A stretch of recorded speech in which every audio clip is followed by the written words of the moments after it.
Como ya sabrán, daremos inicio a nuestra dinámica de talleres, comenzando por introducción al quirófano.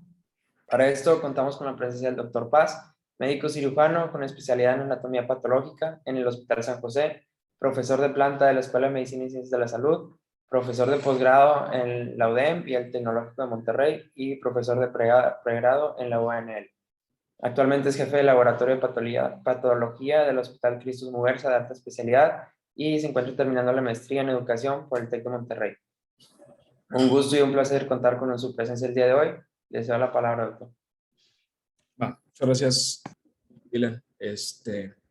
Bueno, pues creo que desde hace ya casi creo que es el tercer año que lo hago, de darles una breve plática sobre lo que representa el área de quirófano. Pues es una presentación que ahorita les comentaba, a lo mejor los escucharon, que la primera vez que la hicimos sí hubo la oportunidad de hacer la teórica práctica, o sea, hablar un poquito ahí de las áreas, del comportamiento que se tiene que tener un quirófano, generalidades respecto al instrumental, etcétera, etcétera. Pero que yo creo que lo que es más utilidad para ustedes pues sería realmente aprender un poquito más sobre la técnica de lavado. Eventualmente pues es algo con lo que se van a familiarizar. A lo mejor la primera o la segunda vez que entren a quirófano, o si es que ya han ido alguna vez, pues han de saber que es un proceso bastante meticuloso, incluso pues hay como un protocolo muy bien definido, pues obviamente con la finalidad de evitar contaminación del paciente, contaminación de uno mismo, siguiendo, les digo, los protocolos.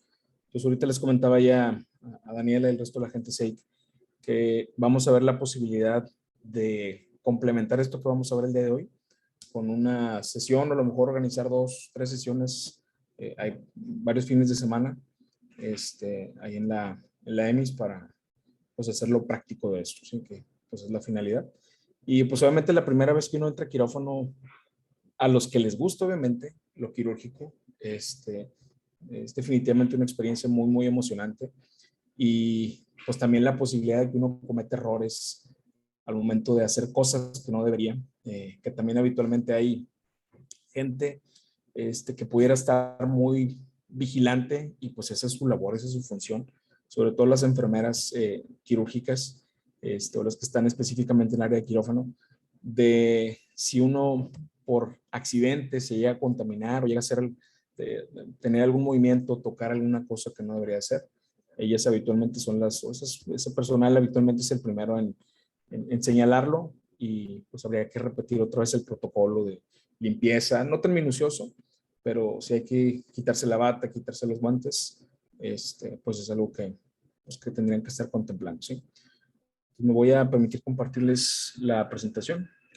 De igual manera, ahorita seguramente Daniela o alguien de SEG me va a compartir algún drive para subirles ahí la presentación y que la tengan a su disposición. Si hay dudas, preguntas, comentarios a lo largo de lo que esté yo platicando, con toda confianza pueden abrir su micrófono, levantar la mano, para irlas aclarando conforme vayamos avanzando, ¿sí? Entonces, bueno, pues no sé aquí de los que estén conectados, quiénes sean EMIs chiquitos, o qué tanto porcentaje sean EMIs 1, EMIs 2, EMIs 3, es decir, TEC 21. 1, 2, ya están levantando la mano. Nada más 12, 40 y tantos, 4, 5, 6, 7. Entonces, creo que sí hay una buena cantidad. ¿Y a quién realmente le interesa el área de quirófano? Supongo que la misma cantidad de los que están conectados. Yo particularmente siempre pensé que, bueno, en alguna de las fases de mi vida de estudiante, yo pensé que iba a ser algo quirúrgico. Siempre me gustó mucho lo que involucraba quirófano, pero eventualmente me di cuenta que no tenía a lo mejor la destreza manual que yo veía que se requería. Y también un factor decisivo también fue lo que yo veía, la calidad de vida de un residente de cirugía comparado con lo que eventualmente terminé siendo yo, que fue patología. Entonces yo creo que eso también fue una parte, un pivotal point, vamos a decirlo, para decidir lo que iba a terminar haciendo yo. Como patólogo, pues no tengo, pues hay guardias, pero es de teléfono, y realmente no hay urgencias en patología, entonces pues es una vida muy, muy tranquila.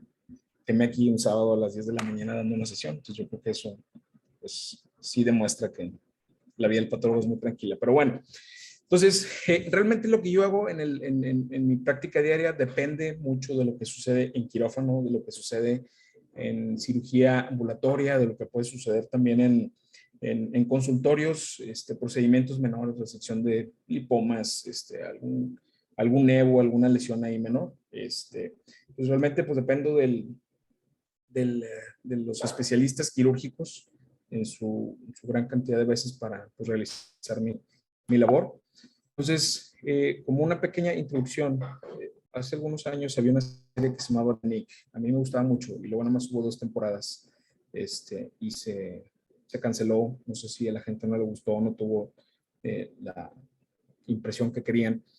Pero es una serie que está ubicada en el 1900 something, en Nueva York, en un hospital que se llama The Nick. Y pues es un médico, el protagonista, que tiene bastantes problemas de consumo, abuso de ciertas sustancias, pero da un reflejo de cómo hace más de 100 años o aproximadamente 100 años es que se realizaban los procedimientos quirúrgicos. Pues bien sabemos que el avance que también ha tenido la medicina a lo largo de tantos años, de cómo eventualmente tuvimos acceso a N cantidad de antibióticos, de medicamentos analgésicos, etcétera, pues ha mejorado mucho la práctica médica quirúrgica. Y, por ejemplo, aquí la representación es un video de 1 minuto aproximadamente.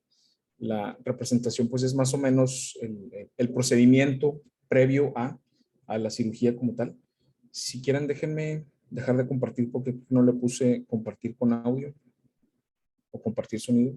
Digo, no que es realmente importante, pero ahí está. You can waste your time scrubbing in if it suits you. But I told you, your role is to talk Gallinger through the procedure. Nothing more.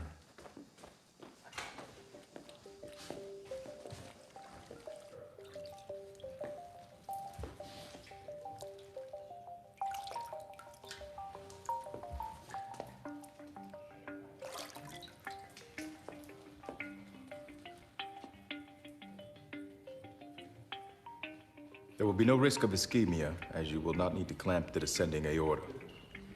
Nurse Pell, pulse, please. It's weak at 110. That's the blockage. Dr. Gallinger, locate a site above the weakened arterial wall of the aneurysm that will be able to endure a small puncture and subsequent manipulation. Entonces, le olvidó, durará a lo mejor 1 minuto, 2 minutos más. Entonces, el asunto es que ven cómo al inicio, digo, se hace como un scrubbing o un lavado de manos muy general y eventualmente el cirujano introduce sus manos en estos líquidos antisépticos, principalmente iodine o isodine, vamos a decirlo, el que está aquí en la parte central. Y así tal cual, bare hands, o sea, con las manos sin ninguna protección es que se realizaban los procedimientos. Digo, obviamente está como muy theatrical el asunto, pero también, por ejemplo, que esto es algo que sucedía en las escuelas de medicina, pues obviamente tiempo atrás, la gente era partícipe, o sea, era como el theater, vamos a decirlo, del quirófano, donde pues médicos, expertos o la gente que a lo mejor pudiera tomar participación de la decisión médica quirúrgica de un paciente, del manejo de un paciente, pues estaba visualizando, ¿sí? Lo que estaba sucediendo. Obviamente, pues sabemos que esto ya no es así. El área de quirófano debe ser un área totalmente limpia, desinfectada antes de cada procedimiento, siguiendo protocolos, etcétera, etcétera, muy rigurosos. Pero el asunto es, pues digo, la gente, pues, los pacientes eran sometidos a procedimientos sin guantes, sin ninguna protección. Pues de ahí la posibilidad de que hubiera complicaciones, de que hubiera infecciones, pues era algo bastante significativo, ¿sí?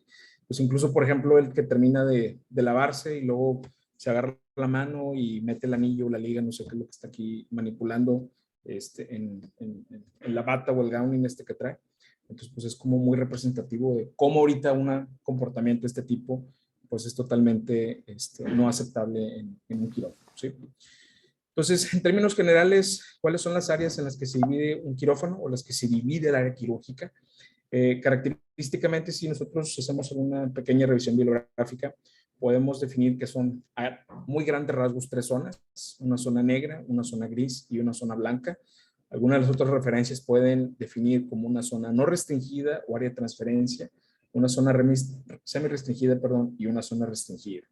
Entonces, el asunto, como vemos, es como una restricción progresiva de lo negro a lo blanco, de lo más sucio, vamos a decirlo, a lo que está totalmente ya desinfectado, que está totalmente, pues, que se hizo el procedimiento de limpieza, como ya mencionamos hace ratito, ¿sí? Y esto, o cómo se establece a grandes rasgos también esta diferencia, dependiendo de la circulación, de qué tanta gente se supone que va a estar entrando y saliendo o que va a estar en ese punto específico dentro del área quirúrgica, ¿sí? Y pues al establecer estas zonas de quirófano, pues también se disminuyen considerablemente las zonas de contaminación. Entonces, en el área negra, pues está contemplado, por ejemplo, oficinas, pasillos, vestidores, baños y los cuartos sépticos, en referencia a un quirófano.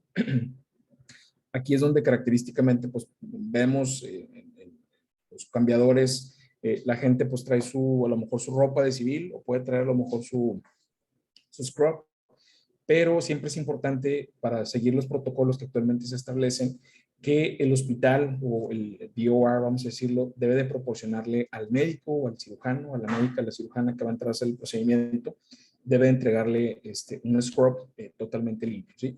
Pues para evitar de igual manera pues esas contaminaciones.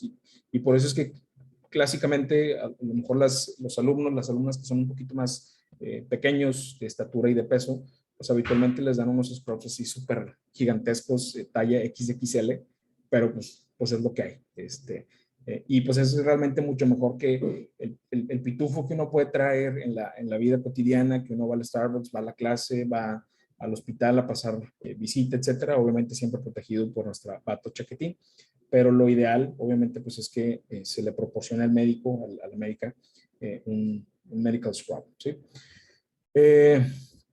Entonces, por ejemplo, también como parte de mi especialidad, lo que estaría contemplado en el área negra es el cuarto de BTO, de biopsia transoperatoria.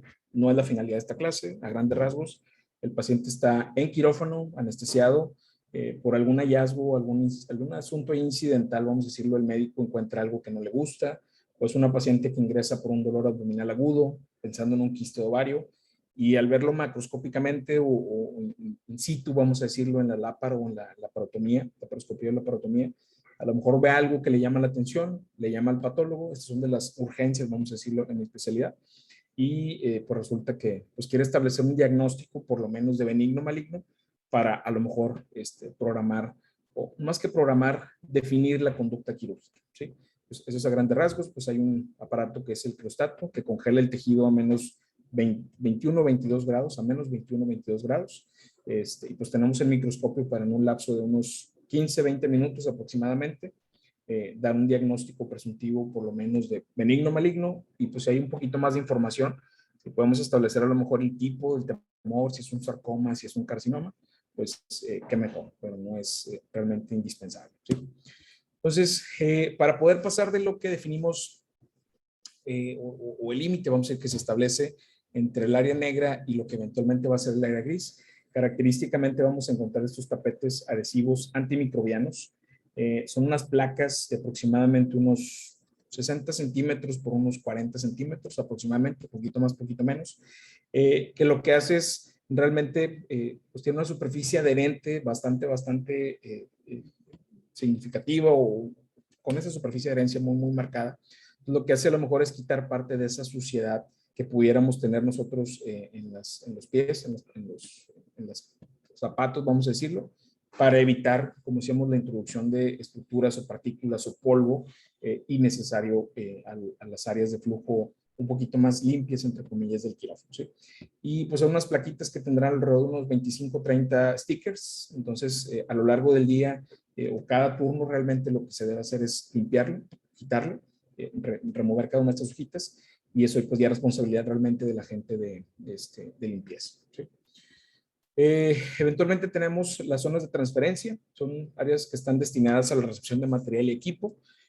Si el área a lo mejor de selle o el área de esterilización de todos los, de lo que implica a lo mejor el instrumental quirúrgico, de las batas, etcétera, etcétera, se encuentra dentro, vamos a ir del quirófano para un área apartada, pues habitualmente se hace a través de una zona como esta, y también habitualmente en muchos de los hospitales la transferencia de pacientes de la camilla, a lo mejor de la sala de preanestesia o de observación, etcétera, al área de quirófano, pues se da también a través de este punto, ¿sí?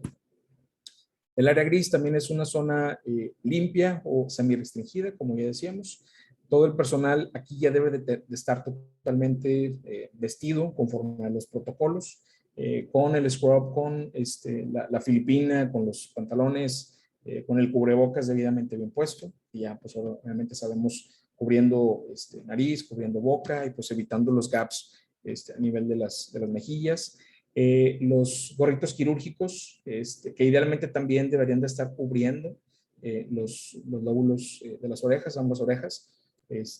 Y pues digo, realmente, pues todo este material, creo que no venía por acá, pero habitualmente justamente donde está esa zona de transferencia del área negra, vamos a decir que es esta, hacia el área gris, que son los pasillos o áreas comunes del quirófano, aquí estaría también idealmente a lo mejor parte de ese tapetito, o acá de este lado más bien.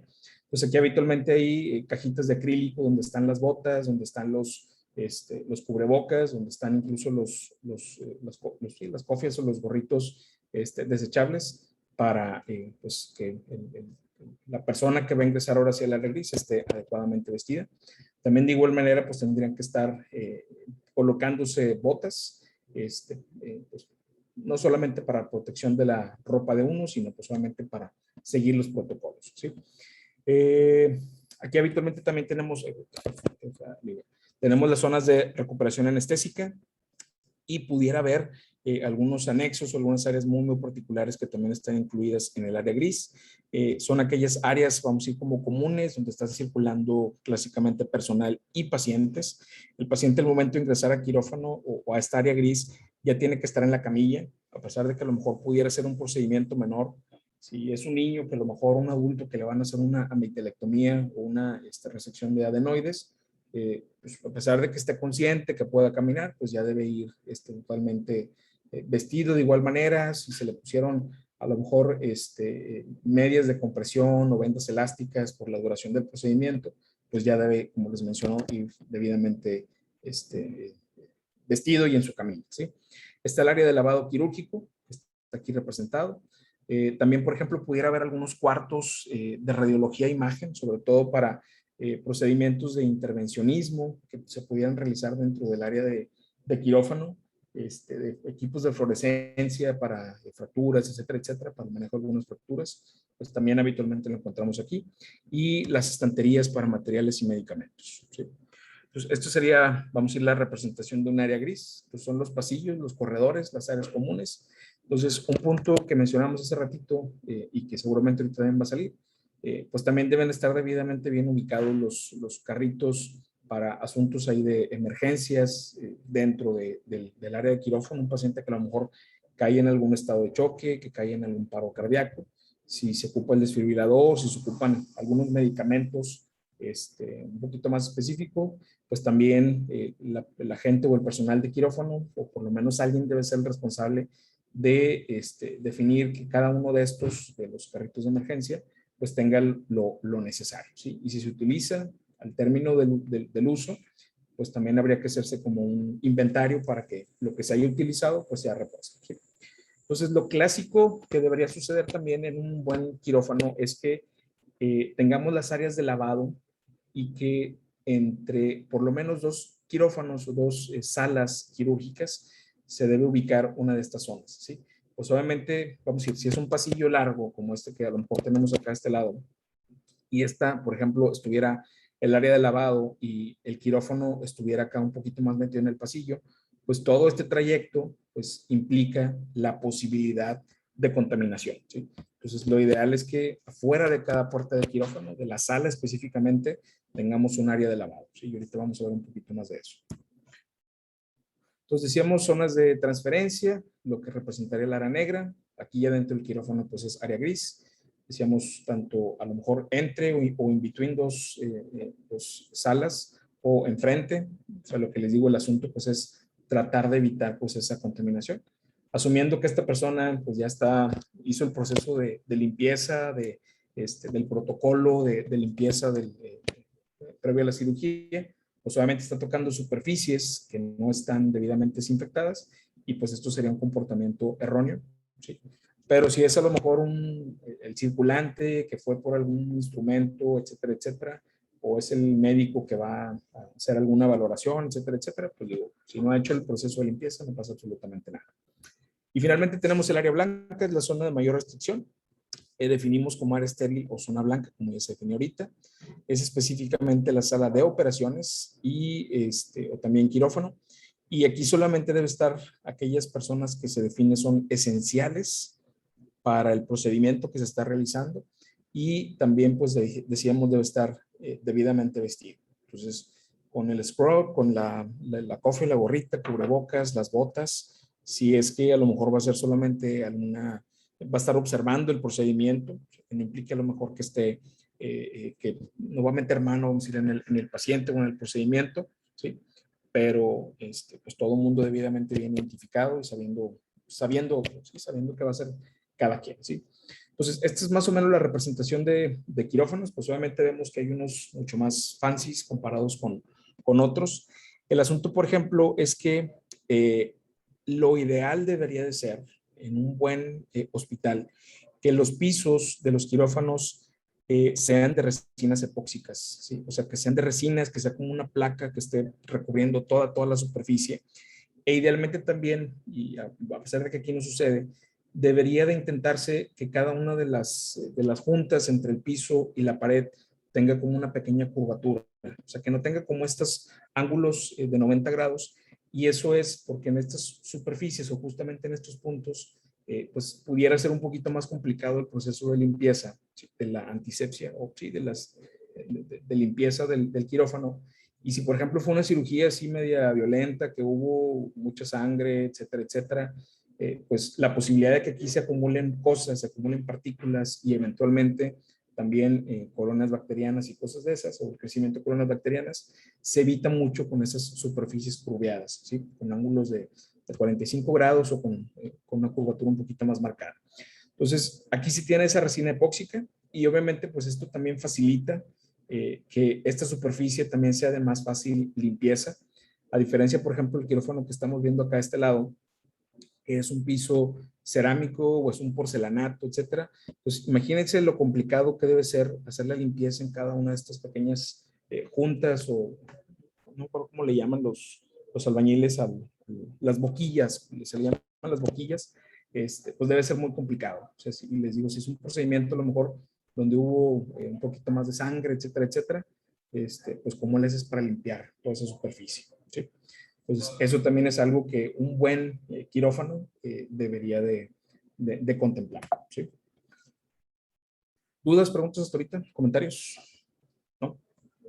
Bueno, ¿cuáles son los requisitos básicos? Pues debe de tener una muy buena iluminación, debe tener sistemas de aire comprimido con una buena circulación, debe haber instalaciones de oxígeno, y eso no lo mencioné, pero también, pues característicamente debemos de tener áreas como estas, a partir de las cuales pues sale el oxígeno, donde a lo mejor también hay sistemas de succión, donde pudiéramos también definir, digo, una buena circulación, buena iluminación, como ya se mencionaba ahorita, que haya un flujo muy característico del aire, ¿sí? Y pues las debidas instalaciones eléctricas, bien protegidas. También esperaríamos que un quirófano pudiera tener, a lo mejor es complicado todo el hospital, sobre todo si es un hospital grande, pero que hubiera plantas eléctricas, sobre todo para proteger el área de quirófano, suponiendo que hay algún apagón, y ese apagón a lo mejor dura unas 2-3 horas o alguna cosa de esas, que sea suficiente como para ese procedimiento pudiese terminar, ¿sí? Y ya pues después de un rato que se restablezca la electricidad, pues ya se carga la planta, etcétera, etcétera. Pues eso también es bien importante, ¿sí? Porque imagínense que no haya luz y de repente el paciente está ahí operándose y se quedaron a la mitad del electrocauterio, y pues ¿qué pasa? Entonces, pues también para contemplar eso. Una buena sala de quirófano o sala quirúrgica debe medir alrededor de unos 30 metros cuadrados, unos 2,75 de altura. Esto es para cirugías generales y algunas otras cirugías más complejas, o como decía yo, que podían utilizar fluoroscopios o algunos instrumentos un poquito más grandes, o complejos, sobre todo cirugías de ortopedia y neurocirugía, se recomienda que sea por lo menos 36 metros cuadrados, ¿sí? Las medidas ideales de una buena sala de quirófano. Entonces, por ejemplo, es frecuente que cada hospital, sobre todo los grandes que a lo mejor eventualmente también ustedes van a conocer, que haya como salas, vamos a decir que es un hospital que tiene 10 salas quirúrgicas y que habitualmente los procedimientos de trauma, los procedimientos cardiovasculares o de neuro se lleven a cabo en la sala 1, la 2 y la 3, nada más, porque son las que tienen como esa extensión un poquito más grande, ¿sí? Donde pudiera haber también a lo mejor un poquito más de gente involucrada en el procedimiento y clásicamente como que las programan en las mismas salas de quirófano, ¿sí? Habitualmente se esperaría que fuera una forma rectangular, decíamos un material liso, de fácil limpieza y que garantice también que no haya permeabilidad de fluidos, de sustancias que eventualmente lleguen a generar colonias bacterianas.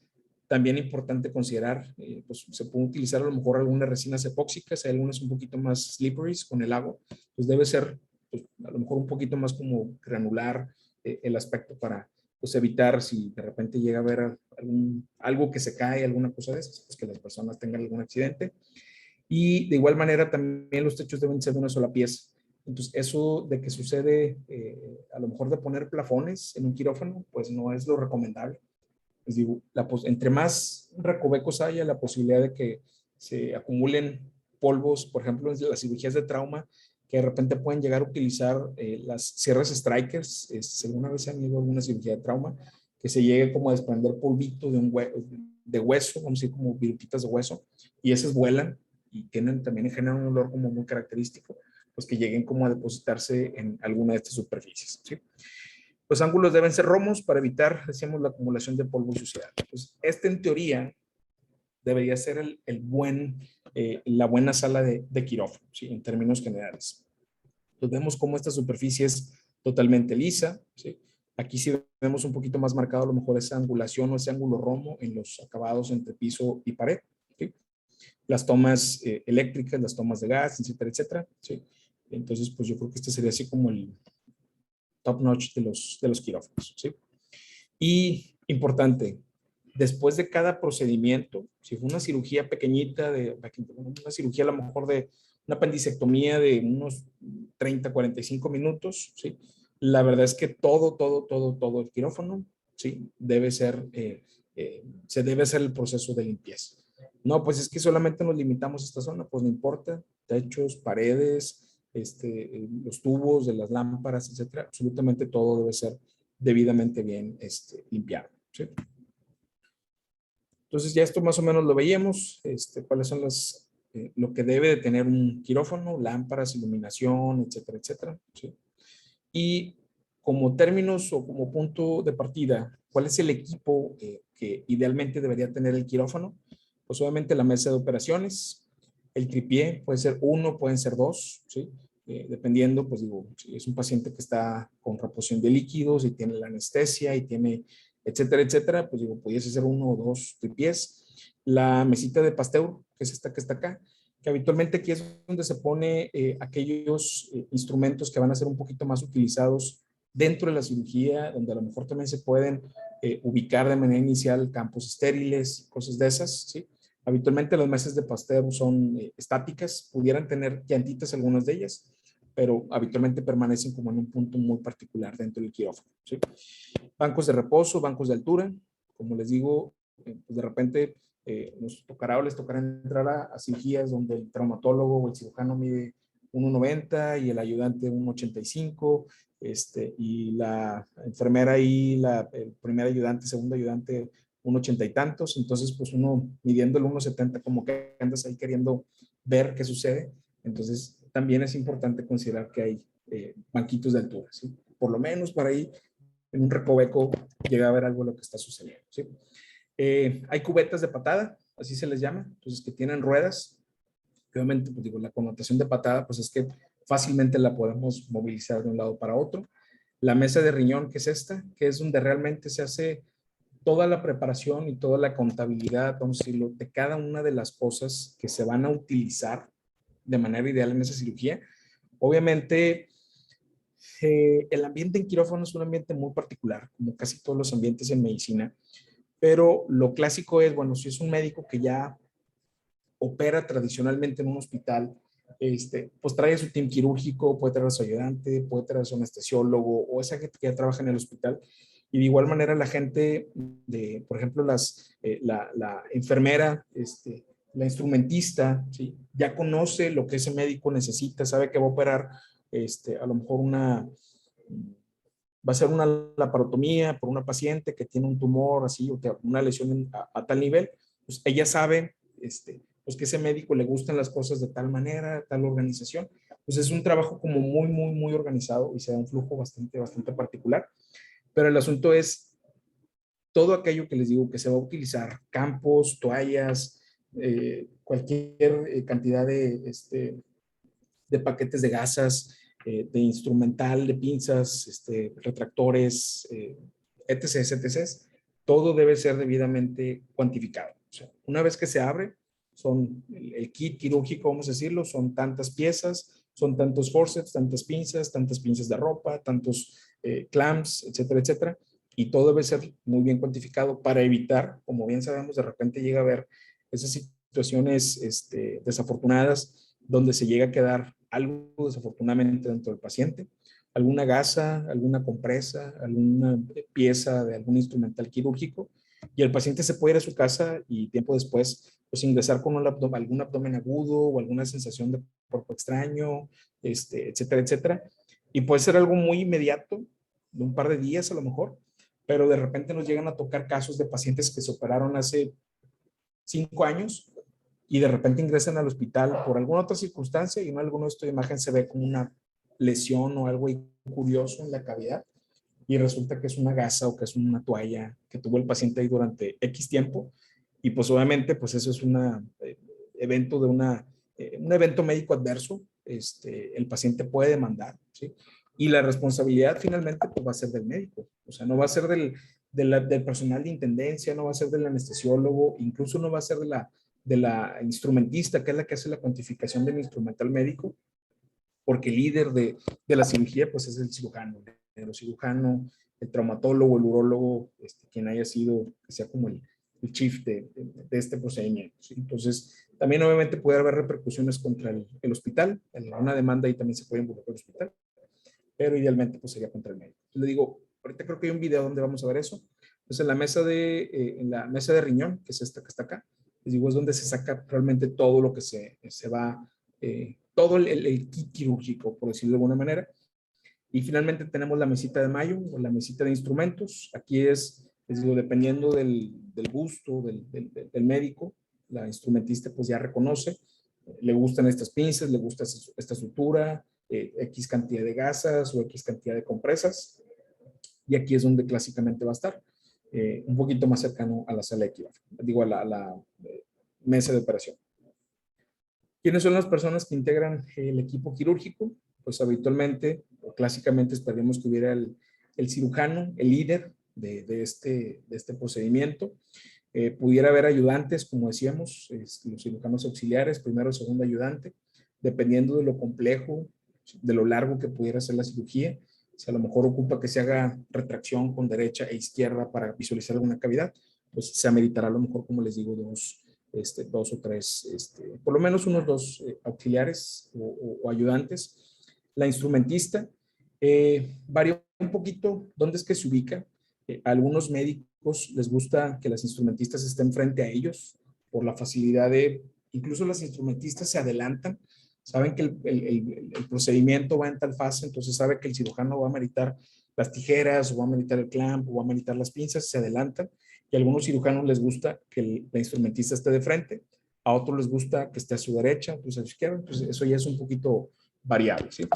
Y también clásicamente tenemos a una persona que es la circulante o el circulante, pues en caso, por ejemplo, que llegue a necesitarse otra sutura que no está aquí en el área de quirófano o algunas compresas o alguna llamada telefónica que esté ingresando para algún comentario. Por ejemplo, nosotros que hacemos en patología, comunicar el hallazgo de la biopsia transoperatoria, oye, ¿sabes qué es benigno maligno? O que nos entreguen la pieza para poderla trabajar. habitualmente el circulante es el que hace eso, ¿sí? No tiene realmente del todo el gowning, vamos a decirlo, ¿sí?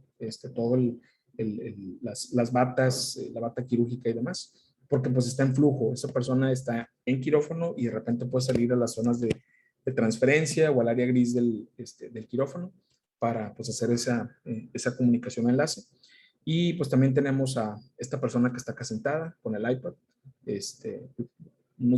Yo tengo muy buenos amigos anestesiólogos, pues habitualmente es el que le pone el ambiente a las cirugías.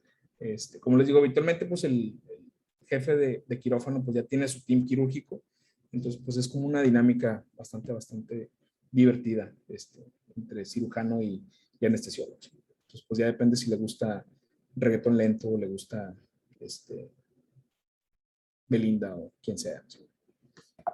Bueno, entonces esta sería más o menos la organización, como decíamos, ya depende de la elección del cirujano, si el instrumentista está al frente, a la derecha o a la izquierda, ¿sí? Y también habría que definir a grandes rasgos cuáles son los tipos de procedimientos que pudieran ameritar posiblemente una cirugía. Hay aquellos que definimos como urgencias absolutas. El paciente ocupa un traslado inmediato a quirófano porque tiene un riesgo para su vida. Entonces, si este paciente no se opera, se va a morir. Esa sería como la característica. Es, por ejemplo, alguien que tiene un aneurisma roto. Es un paciente que tiene un dolor abdominal agudo, intenso, por una obstrucción intestinal o por una apendicitis perforada. Pues obviamente una apendicitis perforada que se rompió, pues puede correlacionar con una peritonitis, etcétera, un choque séptico. Y lo mismo, pues un aneurisma que se ha roto, una dilatación secular patológica de algunos de los vasos, se rompe, puede llegar a salir o extravasarse una cantidad significativa de sangre y esto también correlaciona con una urgencia absoluta. Las urgencias son padecimientos con una potencial amenaza para la vida del paciente si se retrasan más de 24 horas. Pues un paciente que a lo mejor ingresa por un dolor abdominal, por un cuadro de colecistitis, que se hace el estudio de imagen y se diagnostica pues que sí, que hay litos en la vesícula o que hay lodo y que el paciente pues sí tiene un dolor significativo, pues a lo mejor no es cuestión de vida o muerte, vamos a decirlo. Ese paciente pudiera esperar un par de horas, se le pudiera administrar analgesia, etcétera, y pues ya meterlo a quirófano un par de horas después, en lo que se hace en laboratorios, hojas de consentimiento informado, etcétera.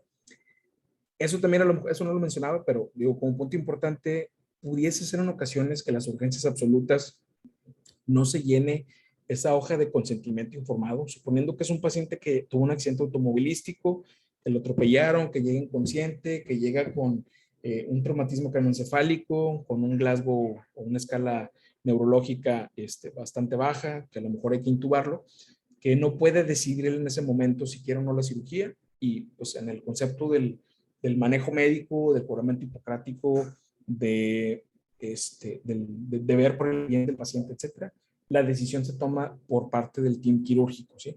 Y esas hojas de consentimiento pueden diferirse o pueden ser firmadas por el médico y un par de testigos que establecen que la urgencia del caso amerita que el paciente se lleve a quirófano, ¿sí?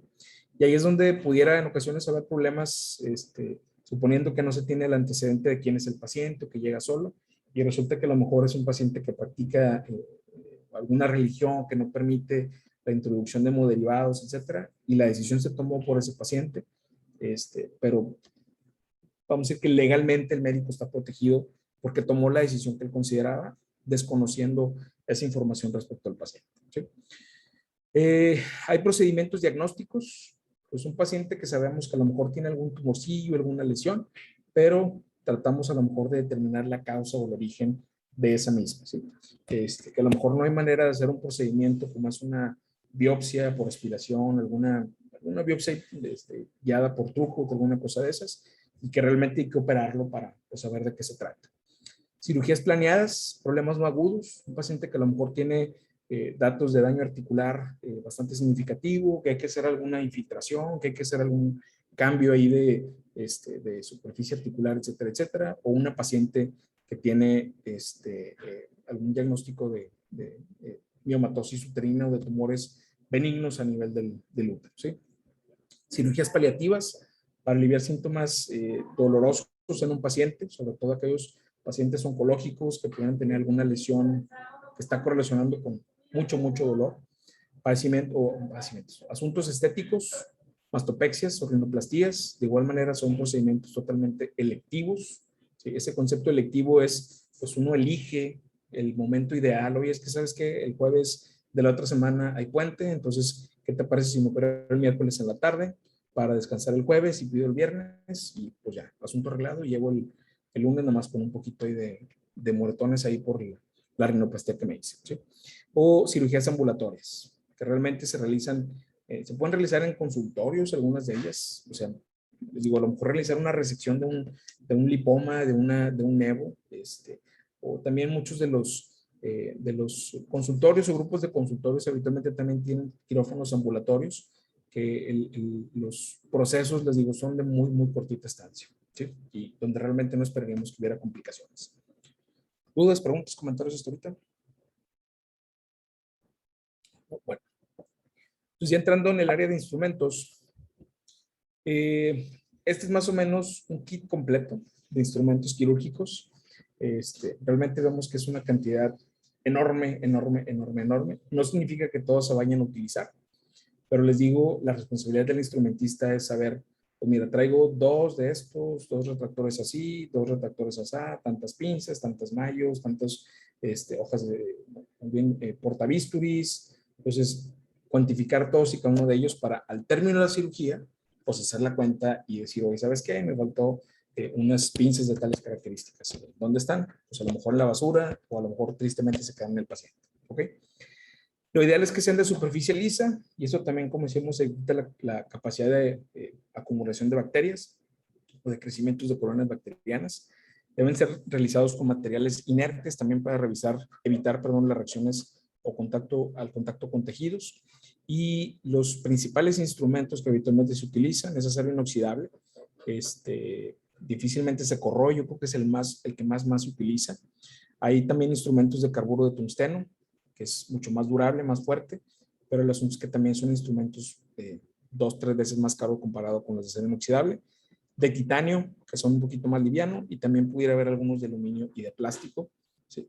Y todos deben ser debidamente bien lavados y esterilizados después del procedimiento, y quedar el paquete listo con su cinta del área de selle para saber que la cinta testigo, para saber que ese paquete ya cumplió el protocolo de limpieza, ¿sí? Pues tenemos bisturís o cuchillas quirúrgicas, pues sirven para hacer cortes y disecciones. Estos se ubican dentro de un portabisturis, ¿sí? Pues es el mango en el cual se ubica el instrumento, ¿sí? Específicamente la hoja de bisturí. Entonces, dependiendo realmente del tipo de procedimiento que se vaya a hacer, ¿sí? Yo creo que los de mayor utilidad en el área médica deben ser sobre todo a lo mejor el 21, el 22, pueden estar un poquito más grandes, ¿sí? Pero todo es a lo mejor una incisión inicial en una cavidad para un paciente que va a ser sometido a una laparotomía, ¿sí? Idealmente debe ser algunos de estos, sobre todo 21 o 22. Hay algunos que tienen una forma media curiosa, el 9, por ejemplo, que tiene una superficie un poquito más como cuadradita, y esta clásicamente se utiliza más bien como para procedimientos odontológicos. Y también hay algunas navajas de bisturí, cuchillas de bisturí, que se utilizan más como para procedimientos estéticos, por ejemplo, los que están acá de una navajita mucho más delicada, ¿sí? Y el asunto es que el espacio que estamos viendo aquí, que es el que se ubica dentro o que vamos a ubicar dentro del borde anterior del portanavajas o portabisturis, pues todos tienen exactamente la misma forma para poder anclarse en estas superficies. Y simplemente hacer como un deslizamiento de la hoja de bisturí para que se ganche en esta superficie metálica, ¿sí? Forceps o pinzas sirven para detener el flujo de sangre o detener algunos tejidos sin dañarlos. Pues son pinzas un poquito más delicadas, vamos a decirlo, o pinzas que pues tienen, algunas de ellas pudieran tener una superficie dentada, serrated, como dice acá a este lado. Otras pueden ser superficie totalmente lisa, ¿sí? Tenemos pinzas hemostáticas, como el nombre lo dice, es como para hacer un clamp, para evitar un sangrado de un vaso un poquito más prominente. Tenemos pinzas para tejido, para retraer o jalar un poquito alguno de los tejidos y poder hacer la disección. También tenemos pinzas y forceps para detener la ropa, para detener los campos quirúrgicos, vamos a decirlo, para detener esponjas, para detener toallas, para de igual manera hacer a lo mejor el proceso de limpieza, sepsis, antisepsia más bien en un paciente. Y tenemos las pincitas Splinter, que es algo más o menos como esto que está acá. Habitualmente tiene una punta muy, muy delgadita y son aquellas que se pueden utilizar, por ejemplo, para extraer partículas extrañas. Un paciente, un niñito que a lo mejor tiene alguna astilla o alguna punta de un lápiz que accidentalmente alguien le pudo haber enterrado. Entonces, esta sería como la utilidad de las splinters. Creo que aquí hay otra foto. Sí, es más como la representación gráfica en físico de estas pinzas. Estas serían las tradicionales hemostáticas, algo como esto serían las de tejidos. Les digo, algunas de ellas pueden tener una superficie ranurada o dientes, ¿sí? Esta, por ejemplo, no sé si se fijen que tiene como una puntita aquí en esta patita. Entonces, lo que sucede acá, bueno, una pues va a tener una saliente y la otra pues va a tener como una apertura, vamos a decirlo, como para que se ganchen una con otra, ¿sí? Está medio chifecto el dibujo, pero algo más o menos así sería. Pues para hacer a lo mejor un poquito más de compresión del tejido que se quiere manipular. Y las splinter que les digo son de una punta muy, muy delgada, ¿sí? Y estas serían las de tejido, clásicamente. Perdón, las de vestir, para detener los campos quirúrgicos en la preparación de un paciente que va a ser sometido a la cirugía.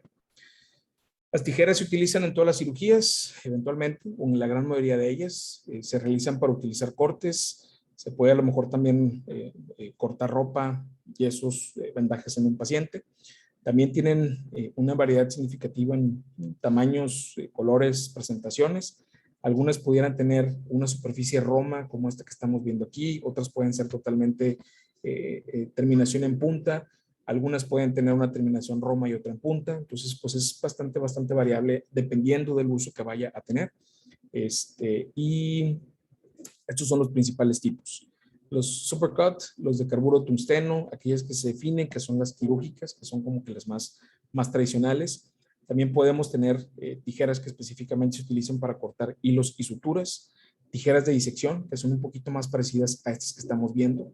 Se fijan realmente ambas superficies o ambas bordecitos de las tijeras son redondeados. Pues eso permite que al momento de estar utilizando la tijera, pues que no se rompan o que accidentalmente pues no se haga la sección o no se corte esa superficie o ese tejido, ¿sí? Pues eso permite ir como introduciéndola y hacer una disección mucho más característica. Y las tijeras de vendaje son como estas que están acá. Son, por ejemplo, cuando un paciente ingresa a lo mejor al área de urgencias más que al quirófano y resulta que trae una fractura expuesta y es un paciente muy complicado y hay que quitar o romper el pantalón, pues suponiendo que el paciente traiga cinto y que ande fajado y que traiga el short y que traiga el pantalón y el boxer, etcétera. Entonces lo más sencillo es cortar la ropa, ¿sí? Y pues con la pena, pues el caso lo ameritó. No es que si traía los pantalones Louis Vuitton o el vestido o la bolsa, lo que haya sido, pues desafortunadamente su salud estuvo antes que cualquier otra cosa y se utilizan unas tijeras como estas para romper la ropa. Y al final se la entrega, se hace una bolsita con sus pertenencias, ¿sí? Pero pues ya con su pantaloncito y su ropita toda cortada, ¿sí? Aunque ahorita los pantalones se utilizan rotos, entonces pues no creo que le moleste mucho. Los portaagujas sirven para sujetar y guiar las agujas de sutura con seguridad al suturar. Aquí realmente, digo, obviamente cuando uno está aprendiendo lo que implica el uso instrumental en quirófano, pues espera que utilice un instrumento adecuado para realizar cada cosa. Y obviamente, si está siendo supervisado por un cirujano, que pudiera ser a lo mejor un poquito más académico, que sea el tiempo, o un residente incluso, que sea el tiempo de explicar, de cómo se toman las cosas, pues eso es lo que uno debería estar, pues realmente como cumpliendo ese protocolo.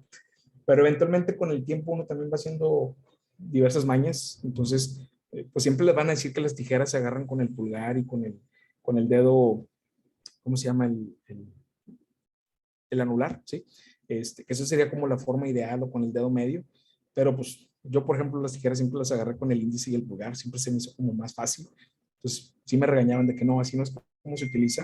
Pero luego veías como los cirujanos, por ejemplo, el portaagujas igual, o sea, nunca lo agarraban con o nunca introducían los dedos en los anillos estos para el dedo, y más bien lo agarraban en el dorso, y es como manipulaban el portaagujas. Entonces, pues depende un poquito de la experiencia. Y lo ideal sería que ustedes en su formación como médicos o como eventuales médicos, pues aprendan cómo es el modo correcto y ya eventualmente cuando operen a sus pacientes, pues ya definirán si agarran con la derecha o la izquierda o con la mano, etcétera, etcétera, ¿sí?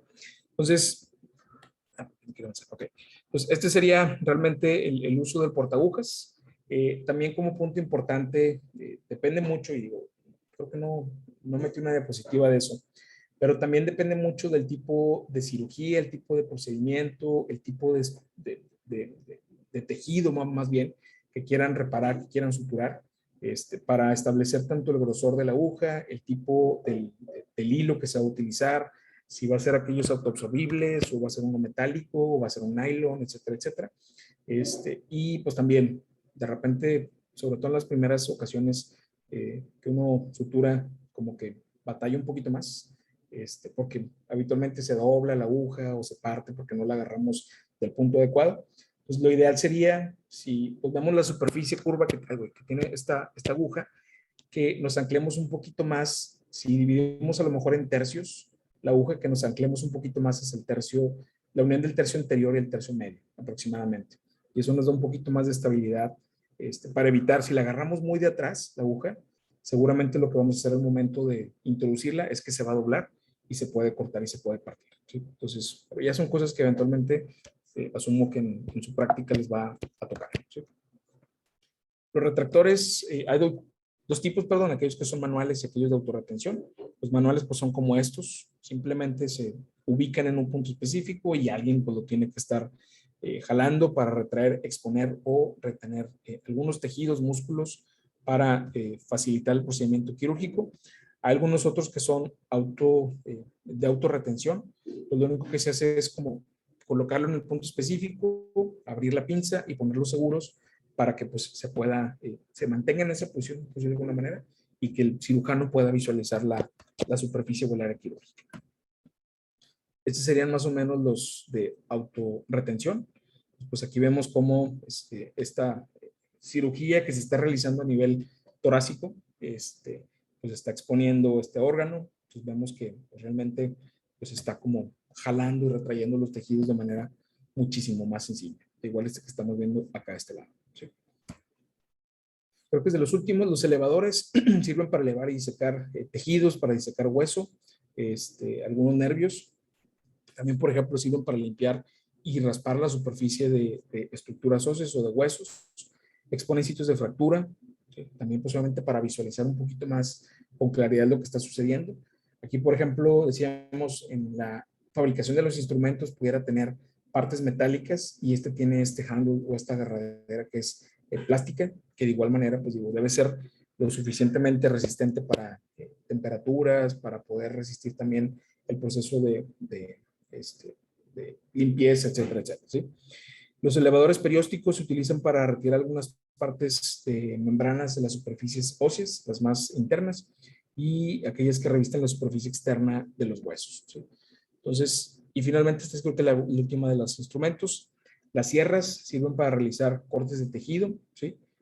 Para el caso de algunas amputaciones o para el caso de esternotomías.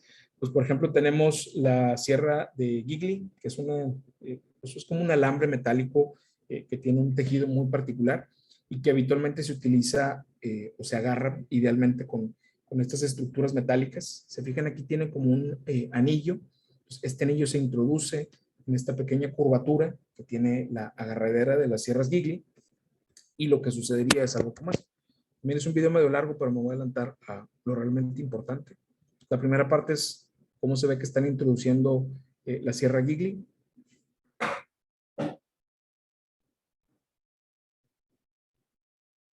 Y aquí finalmente la van a sacar. Ahí va.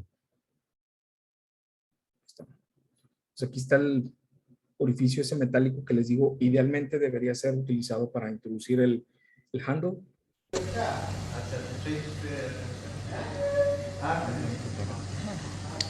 Singing. দেখো আপনি একটু দূর থেকে ধরবেন, একটু দূর থেকে ধরবেন।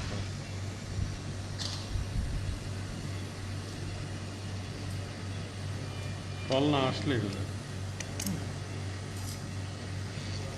এটা যেটা তো এটা করছো ভিডিও চলতেছে আপনি করেন না করো করো কাজ করো আচ্ছা লাঙ্গা ডাউন করার দরকার নেই না ল্যাং ডাউন করবো sir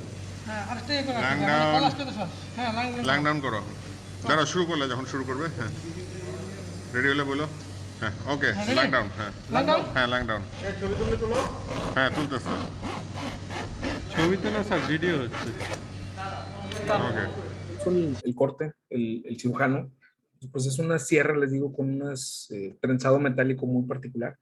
Por ejemplo, también para hacer amputaciones de pacientes a lo mejor con algún asunto ahí traumático, un paciente diabético, alguna cosa de esas, también se puede utilizar esta, aunque también en ocasiones se utilizan sierras metálicas como son las strikers, ¿sí? Pero realmente es bastante sencillo el utilizar esta herramienta. Y finalmente las rogers espinales, realmente tiene una forma también muy particular, un estilo del instrumento muy particular, y estos se utilizan un poquito más en traumatología para abordajes vertebrales, para pacientes que tienen a lo mejor alguna hernia de disco, alguna cosa de esas, ¿sí? ¿Dudas, preguntas, comentarios hasta ahorita? ¿No? No sé qué es lo que sigue en esta. Ok, entonces esta es como una preparación en teoría de todo lo que mencionamos ahorita del campo o de lo que implica el área de quirófano. A lo mejor me adelanto ahí de repente en el video. Entonces hay una explicación. Entonces, la primera persona que realmente hace el proceso de limpieza, protocolo de limpieza personal de las manos, que se coloca su bata, etcétera, etcétera, habitualmente es la instrumentista, que es la que va a preparar el área de quirófano. Pues aquí está realmente preparando su mesita de mayo. La que decíamos es la que va a estar ahí cercana al quirófano. Pues obviamente cada uno de estos artículos que se van a ubicar pues ya están debidamente bien esterilizados. Aquí pues obviamente sí se permite que ella tenga contacto con esta superficie, porque tanto sus manos, su ropa y la garrita o hasta el plástico que le puso a la mesa está totalmente esterilizado, ¿sí? Esta sería la mesita de pasteo, donde habitualmente se deja el equipo quirúrgico para cada uno de los que van a estar involucrados en la cirugía, cirujanos, ayudantes, ¿sí? Sus guantes, su equipo de secado. Y acá en la mesa curva, este sería todo aquel instrumental que ella va a utilizar en la cirugía.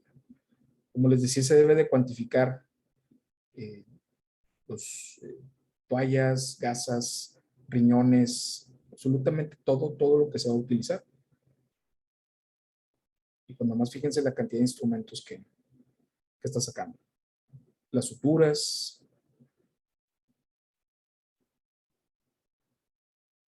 Esperamos un poquito. Y pues acá está la persona, a lo mejor que le ayuda a hacer el check de qué es lo que está sacando. Pues tantas hojas de bisturí, tantas suturas, tantas gasas, tantas pinzas, para que al final del procedimiento se vuelva a hacer la cuenta y absolutamente todo lo que sacó se vuelva a encontrar, ¿sí? Ese sería el procedimiento que habitualmente hace la instrumentista. Entonces, esta era donde habitualmente hacíamos la sesión práctica. Se daba una teoría muy general y luego ya hacen ustedes el ejercicio. Esperemos que se pueda hacer dentro de un par de semanas. Entonces, la técnica de lavado, pues decíamos, toda persona que realmente va a estar involucrada en el campo quirúrgico debería hacer el lavado. Cirujanos, ayudantes, debe estar ya previamente vestidos con uniforme quirúrgico, filipina, botas, cofias, cubrebocas, etcétera, etcétera. Como decíamos, el cubrebocas debidamente bien puesto y ya uniformados, pues ahora sí pasan al área de lavado. El protocolo previo de lavado de manos, pues idealmente, esto sí es importante, las uñas deben estar al borde de los dedos, ¿sí? Para evitar obviamente si de repente alguien trae una uña un poquito más larga o trae las de gelish o las de acrílico y cosas de esas, pues con los guantes pues realmente la posibilidad de que se perfore pues es bastante alta, ¿sí? Hay que quitarse anillos, aretes, cadenas, ya que se pudieran considerar como una fuente potencial de contaminación para la herida quirúrgica. Pues obviamente, digo, a pesar de que pues uno pueda tener todo el amor y respeto por su pareja si es que tiene un anillo, pues no pasa nada, te lo pones en la bolsa o en la cartera, en el Inter, y cuando termine, pues te lo vuelves a poner. Y de igual manera, pues digo, la posibilidad de que algo se enganche con el anillo, o si ella está muy orgullosa de la piedra de 20 quilates Tiffany's que le regalaron, pues muy padre y todo, pero pues que se lo guarde y que al rato lo vuelva a sacar, ¿sí? No utilizar esmalte de uñas, o si se utiliza esmalte de uñas, pues que no tenga como chaps o que no tenga ahí como, o sea, que esté como, no sé, como nuevecito, por decirlo de alguna manera, para evitar que estas se despostille, se caiga, etcétera, etcétera, y que de igual manera pues pueda romperse el guante, a lo mejor no de manera inicial o que no se perciba, pero también es importante esto. Y antes de hacer cualquier cosa, pues también es importante que uno revise que las manos pues, no tengamos alguna herida, ¿sí? Significativa, tanto antes de iniciar y como después de que se haya terminado la cirugía. ¿Ok? Como les mencionaba, pues las áreas de lavado quirúrgico, lo que esperaríamos también es que fueran automáticos. Algunas de ellas, pues que tuvieran sensores automáticos que cuando se acerca la mano, automáticamente el chorro de agua corriente pues, salga. Algunas de ellas pudieran tener algunos palancas o algunas placas a nivel de las rodillas para también al momento de estar haciendo el lavado, pues, se aplica presión en esa zona, y algunas otras pudieran tener algunos tipo, o sea, como si fueran unos de esos instrumentos de pisada que de igual manera se puede pisar y que salga el chorro de agua, ¿sí? Pues les mencionaba yo que es importante que estén cercanas o in between las salas, la sala de quirófano para comodidad y seguridad de las personas que van a hacer el lavado quirúrgico. Y pues también el uso es único y exclusivo para el lavado de manos y brazos. Pues obviamente dentro del quirófano no es como que la enfermera va a traer chicle o el médico va a traer chicle o el sneakers ahí que traía que le regalaron el bebito o el niño antes de entrar aquí le quitaran las amígdalas. No es como que me traje una latita de atún y hice una ensalada porque ando a dieta y pues déjame lavar aquí el topper, pues nada de eso. Entonces eso se puede hacer realmente en el baño, ¿sí? Entonces, esto es exclusivamente para el lavado quirúrgico, ¿ok? Y como decíamos, pues lo ideal sería, pues si estamos haciendo un proceso de lavado que nos va a tomar por lo menos la primera vez que ingresamos a quirófano de unos 10 minutos aproximadamente, pues si ya hiciste todo el proceso y luego tienes que cerrar la perilla o la manivela, etcétera, etcétera, pues lo ideal es que sea automático, totalmente, ¿sí? Debe ser una zona amplia, bastante profunda también para evitar los splash de agua en la ropa y que eso también pudiera fungir eventualmente como una fuente de contaminación, ¿sí? El lavado quirúrgico tiene que ser solamente con el medical scrub. Entonces, si algo sucede y ese médico se contamina o se perfora el guante, etcétera, etcétera, y tiene que a lo mejor cambiarse el guante o hacer un proceso de lavado nuevo, se tendría que quitar la bata, ¿sí? Y que se le dé otra totalmente estéril para que complete el proceso, ¿sí? Entonces, lo más sencillo a lo mejor cuando estamos hablando del proceso de lavado de manos es trabajar pensando en la superficie como si tuviera 4 caras, ¿sí? Y cada cara que vamos a estar lavando debe tener movimientos de arriba abajo o circunferenciales para hacer, idealmente de arriba abajo, de por lo menos 10 movimientos. Entonces, el proceso de lavado, les digo, inicialmente se puede hacer un lavado general de las manos, ¿sí? Una vez que vamos a iniciar el proceso, ahora sí, de lavado quirúrgico propiamente, cada una de las áreas de quirófano o de las áreas más bien de lavado pudieran tener tanto los fluidos o los champús específicos para hacer mucho más sencillo el proceso de lavado, pero también clásicamente aquí, aunque no se ve, pudiéramos tener cajitas que tienen las esponjas con los scrubs, con una superficie plástica para hacer un lavado un poquito más enérgico, que también clásicamente dentro de el paquetito hay un pequeño instrumento para hacer un lavado o una limpieza por debajo del borde libre de las uñas. También digo, es parte del protocolo que se debe hacer y que ya vienen muchos de ellos incluso cargados con la sustancia necesaria o la sustancia sí necesaria para hacer el proceso de lavado. Entonces les digo, lo característico es que veamos la superficie como con 4 caras y que hagamos este movimiento de arriba a abajo por cada una de las superficies que estamos lavando por lo menos 10 veces en esta superficie, en la interna y en la parte externa. Y lo mismo va a ser tanto del lado derecho como al lado izquierdo. Y lo que Básicamente también va a pasar es, iniciamos por las uñas de la mano, si yo soy diestro, a lo mejor inicio haciendo el aseo de la mano izquierda pues lava la derecha.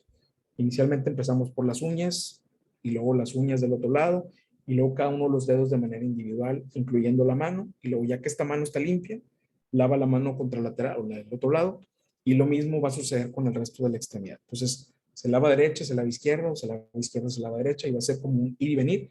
Y lo importante también característicamente es ir de lo más distal hacia lo más proximal, ¿sí?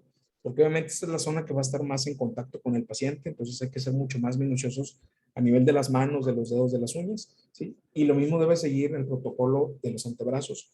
Y lo que se hace también habitualmente, y aquí está un poquito más marcado, es tratar de dividir el antebrazo, perdón, a lo mejor en dos mitades, para decir, se lava esta superficie o esta mitad anterior y luego eventualmente un poquito más hacia la parte posterior, ¿sí?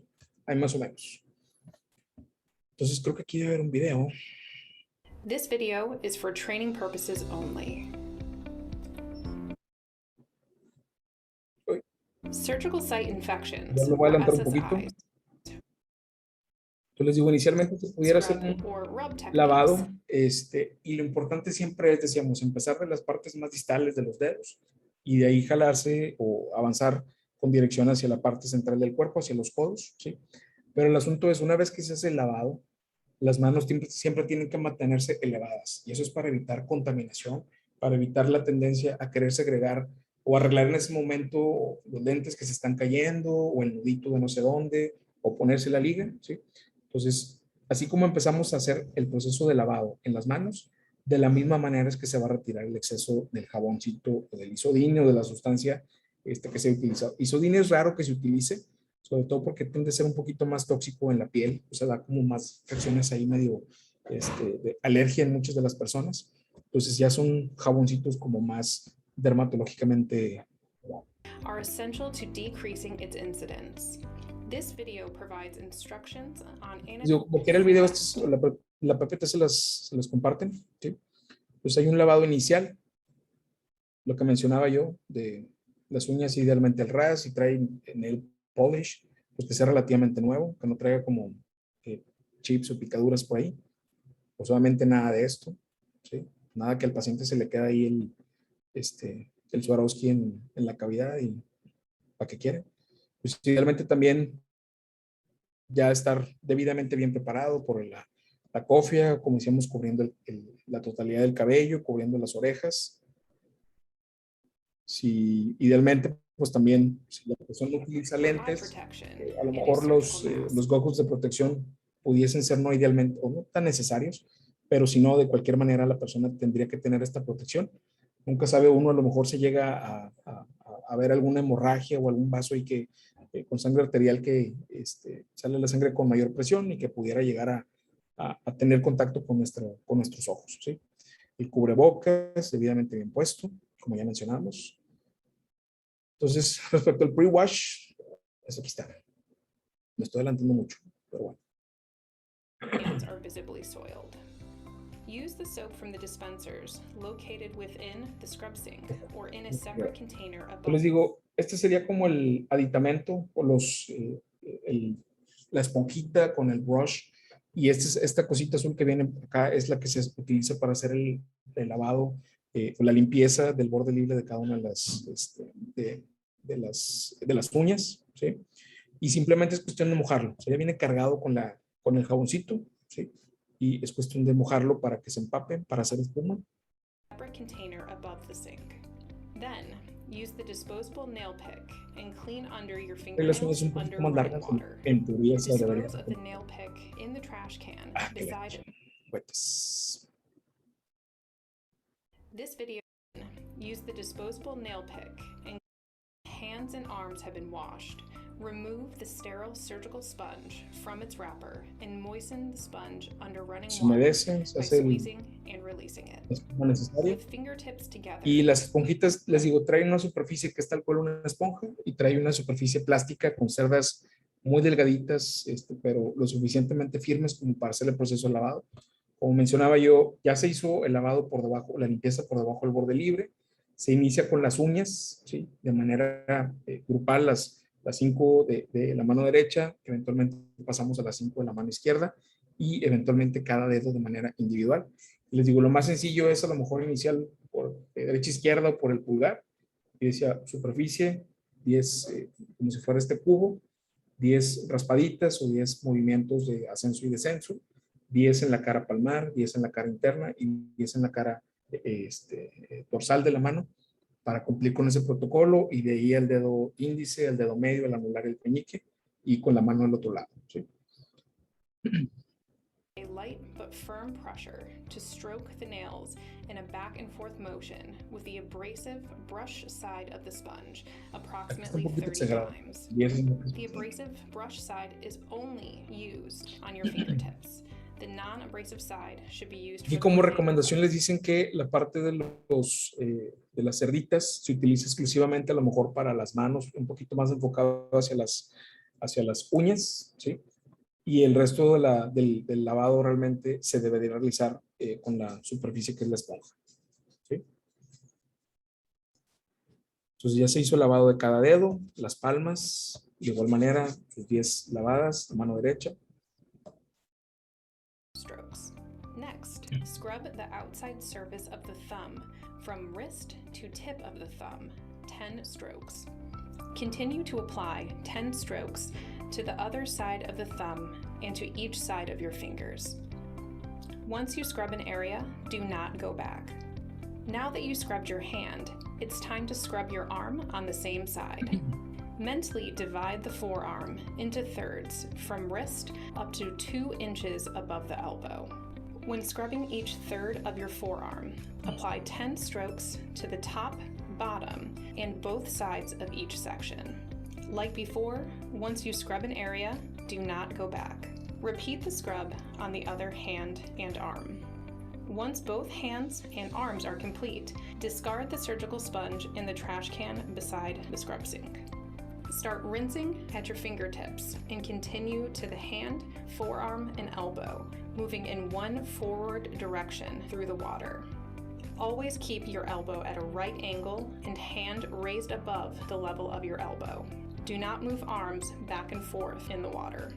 If you need additional rinsing, completely remove your arm from the water stream and re-enter at the fingertips until... Si se fijaban ahí, le quedaba un poquito de jabón hacia esta parte.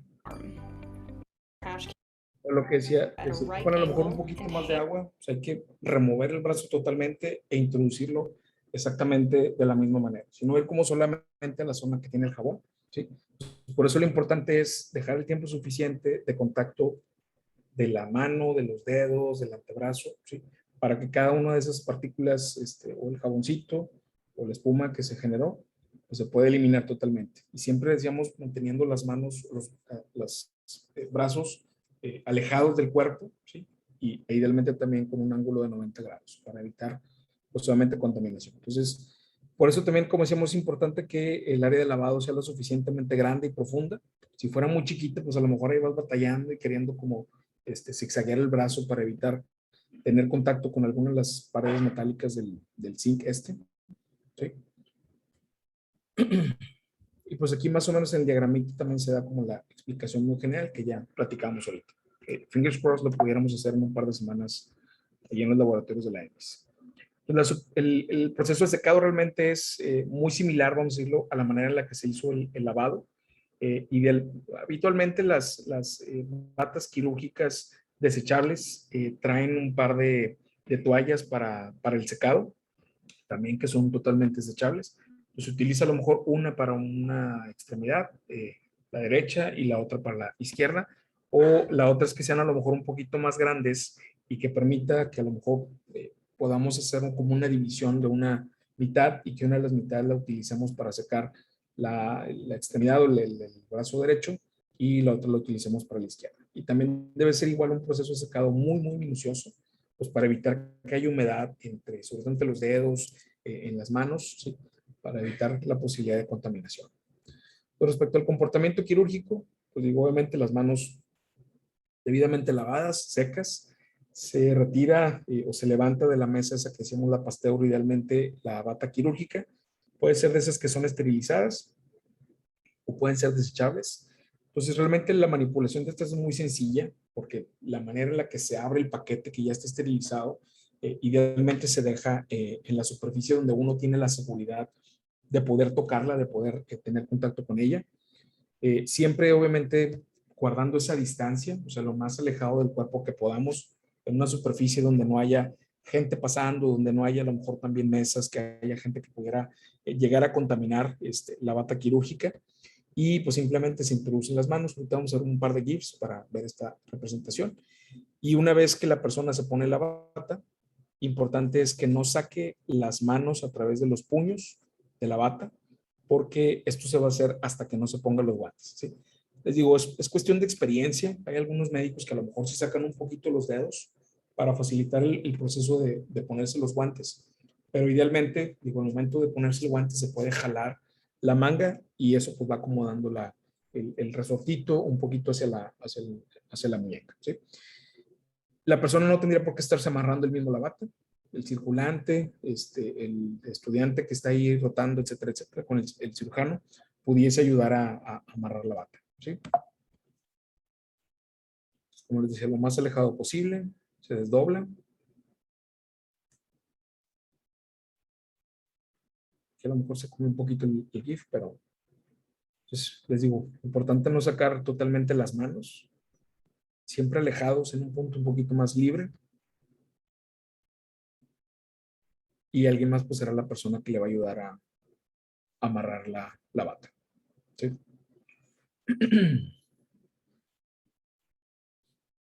Entonces, yo creo que particularmente el proceso más complicado a lo mejor es la experiencia que eventualmente se tiene que adquirir para ponerse los guantes, que es donde habitualmente las circulantes, como les digo, las instrumentistas están un poquito más al pendiente de que ya se contaminó el estudiante, doctor, va a tener que iniciar el proceso otra vez.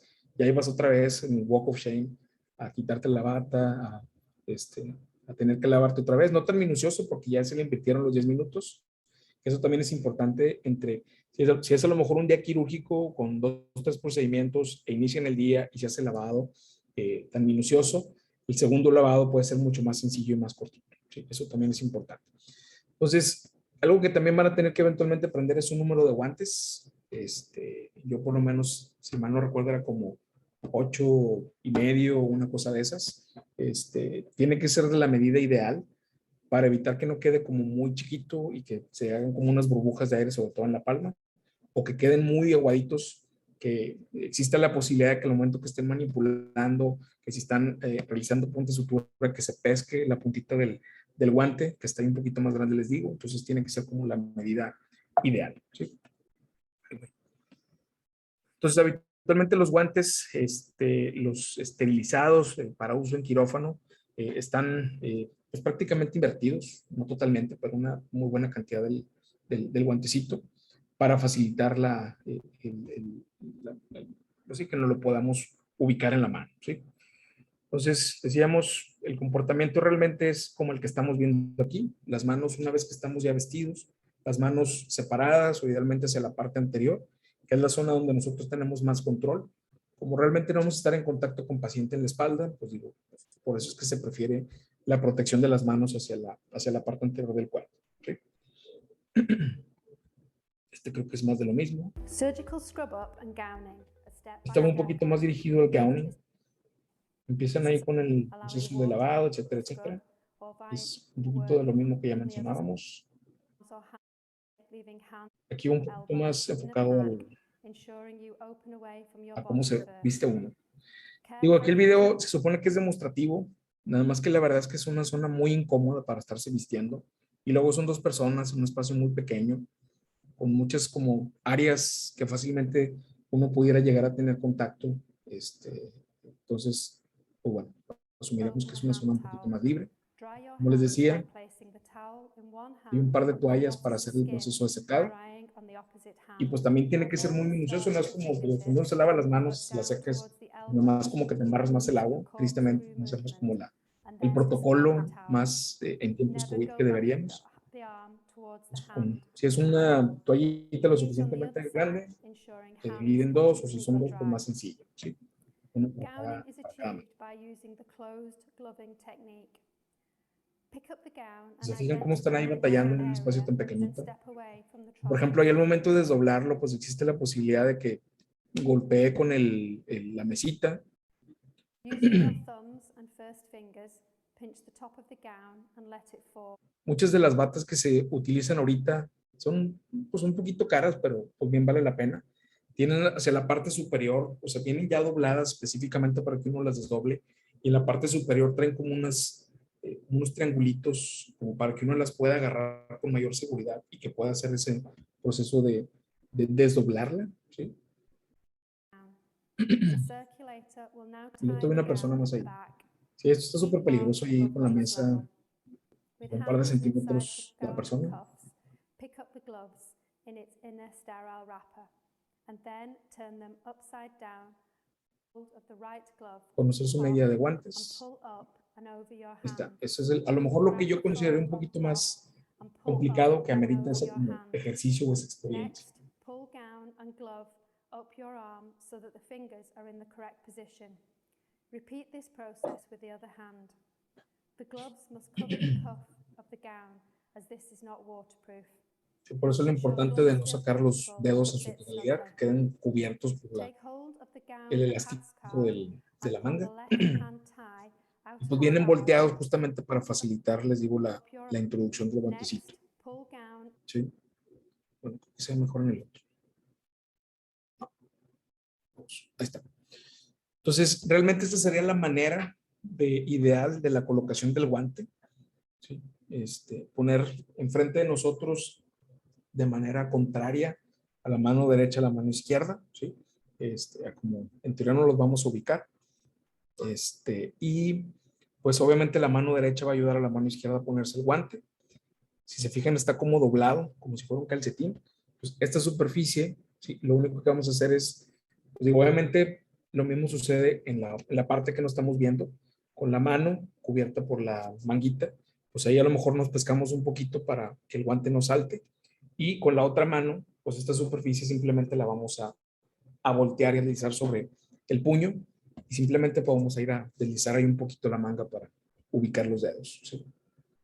De repente les digo, al principio les va a pasar que se los ponen al revés, idealmente va a haber que cambiarlos, o que a lo mejor les quedan dos dedos dentro de una mano, dentro de uno de los espacios para el guante, pero es cuestión de práctica. O sea, el asunto es ese. on top Hacer la and competencia, pull vamos a up decirlo. and over your Yo hand. creo que así es como vamos a vender Next, entonces la idea pull de gown and poder ir a glove la EMS, como up una your arm competencia que so tienen that que the aplicar. fingers are in the correct position. Hold of it. Y pues les van a ayudar finalmente a cerrar el... Surgical Y creo que es todo, sí.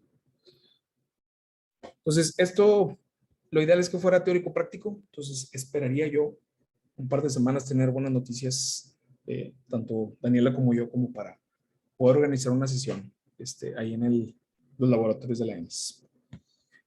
¿Dudas, preguntas, comentarios? Doctor, yo sí tengo dos dudas. En caso de que no haya esponjitas, ¿se hace el lavado de manos que recomienda la OMS y se hacen los tiempos de lavado del brazo? Sí, digo yo, por lo menos no me ha tocado. Digo, menos que estén así en una situación bastante precaria, pero lo ideal sería, pues sí, cumplir con los tiempos de lavado y tomarte el tiempo a lo mejor para que la mano contraria te ayude a lavar las superficies, pero luego, por ejemplo, cómo lo haces con las uñas, cómo haces el lavado un poquito más minucioso de las uñas. Entonces, yo creo que por más precaria que esté la situación en un hospital, idealmente tendría que tener esponjitas, ¿sí? Y el asunto es que son desechables, no es como que, mira, la utilizó y nada más se lavó 2 minutos, pues déjame la vuelvo a utilizar. No, o sea, tiene que ser la esponjita nueva, digo, simplemente como decíamos, para evitar la posibilidad de contagios, evitar la posibilidad de poner al paciente en una situación adversa, y si no, pues sí, de manera manual, aunque yo creo que debe ser todavía mucho más minucioso, más tardado, y pues yo la verdad es que lo veo muy complicado. O sea, ¿cómo le haces para tallar y luego llegar al antebrazo? Y luego que la misma mano pues esté lavando la superficie sucia y luego la del otro lado. No, está curioso, pero bueno. Y la otra pregunta es, si son 3 o 4 tiempos en el brazo, entonces como que no me queda claro si se tienen que lavar 4 veces las manos o cómo se hacen los tiempos del brazo. O sea, ¿solo el brazo tiene tiempos o...? Lo que a lo mejor decían ahí y que yo mencionaba es, a lo mejor dividirlo en 3 es un poquito más complicado. A mí me gusta más trabajar a lo mejor en mitad y mitad. Entonces lo que te decía nada más es, de igual manera, trabajar como si fuera una superficie que tiene 4 lados. Entonces, pues lavas de la mitad del antebrazo hacia la muñeca con estos 10 movimientos de repetición y luego te vas a la parte anterior y luego hacia la parte externa y luego la parte pues anterior, posterior, como lo quieras ver. Y luego repites ese procedimiento en la otra mitad. ¿Sí? Pues a lo mejor por ahí es la connotación del comentario que se sigue. Y ya una vez que lavas la del lado derecho, pues la del izquierdo, pues te vas a la del lado derecho, haciendo exactamente lo mismo. Inicias en esta superficie, y luego la cara radial o cubital, la superficie anterior y la superficie contraria. ¿Sí? Ok, gracias. Doctor, yo tengo una pregunta. ¿La sala transoperatoria de patología, o sea, está en la misma sección de pato o es una sala aparte? La gran mayoría de los hospitales, salvo algunas excepciones que yo conozco, lo ideal es que esté dentro de las áreas negras del hospital o del área de quirófano. O sea, es un área que está comunicada, vamos a decirlo. Es un cuarto, o sea, no somos parte del quirófano, estamos afuera del quirófano, como si fuera, te digo, ¿cómo se llama? Los baños o los cambiadores, ¿sí?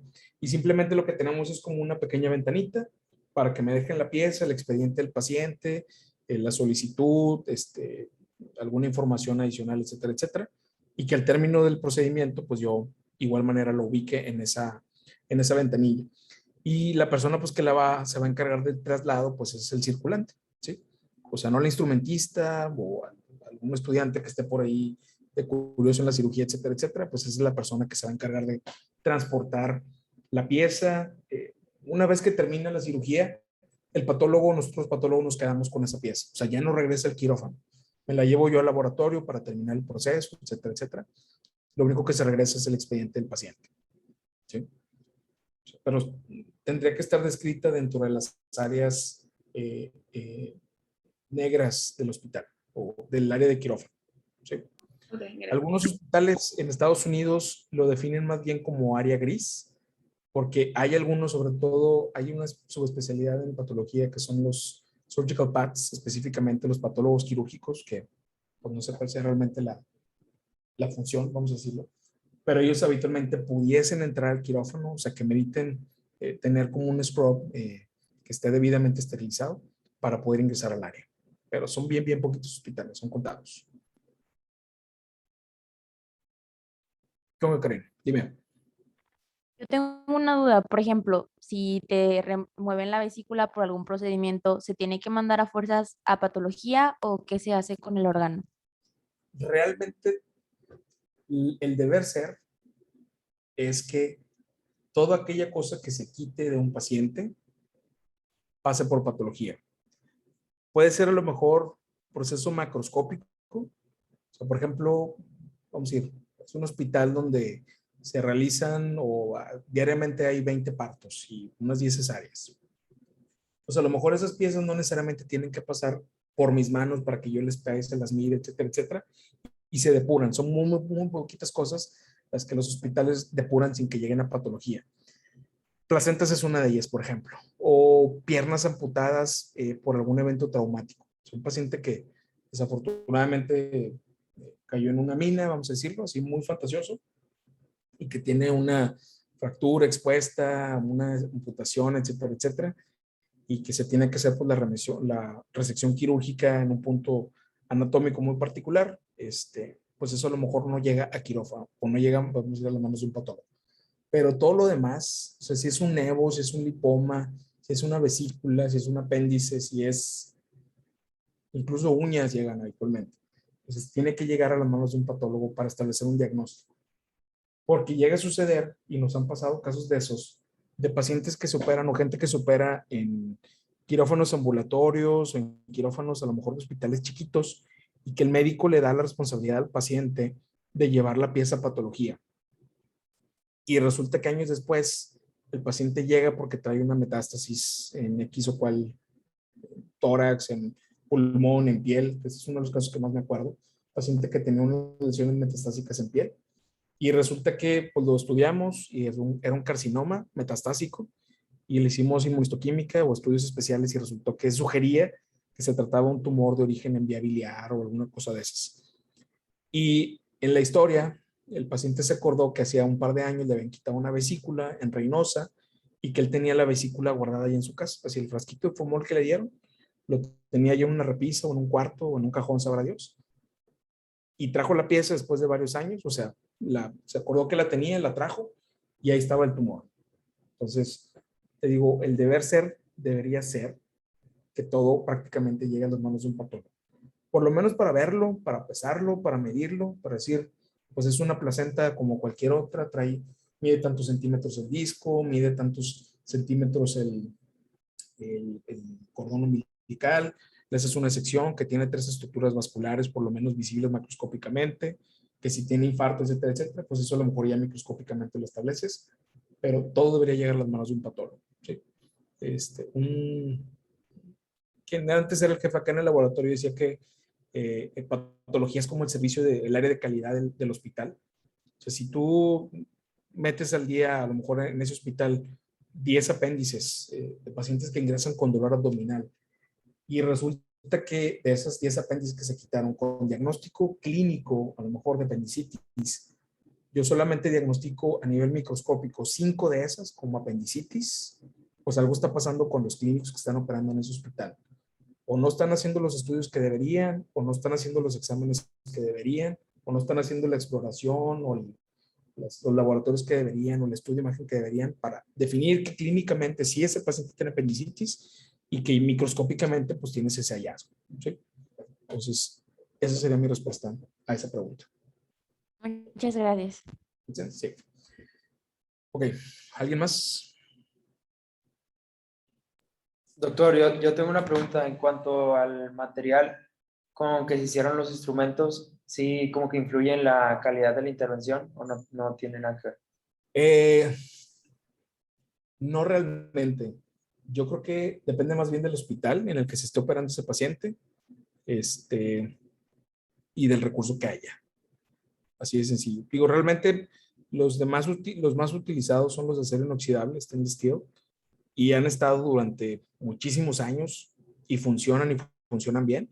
Digo, obviamente, por ejemplo, tijeras con el paso del tiempo llegan a perder su filo, si se pueden afilar, por ejemplo, o compras nuevas simplemente. Entonces, mucho, por ejemplo, del instrumental que nos llega a nosotros en patología es porque en quirófano ya no le sirve. O sea, porque de repente las pinzas el médico las quiso utilizar o el clamp ya no hacía la función de pinzar adecuadamente, se resbalaba el tejido, etcétera, y las desecha. Y son piezas o son un instrumental que llega a nosotros en patología. Entonces, digo, yo creo que depende más bien de la inversión que quiere hacer un hospital para su instrumental, pero acero inoxidable es el que más se utiliza y es muy, muy bueno. Tendrá una buena tiempo de vida, vamos a decirlo, vida media. Depende qué tanto se utilicen, pero lo que más ameritaría a lo mejor recambio yo creo que son tijeras, que fácilmente pueden llegar a perder filo. Bueno, o compras o filas y vuelven a servir como nuevas. Gracias. Ok.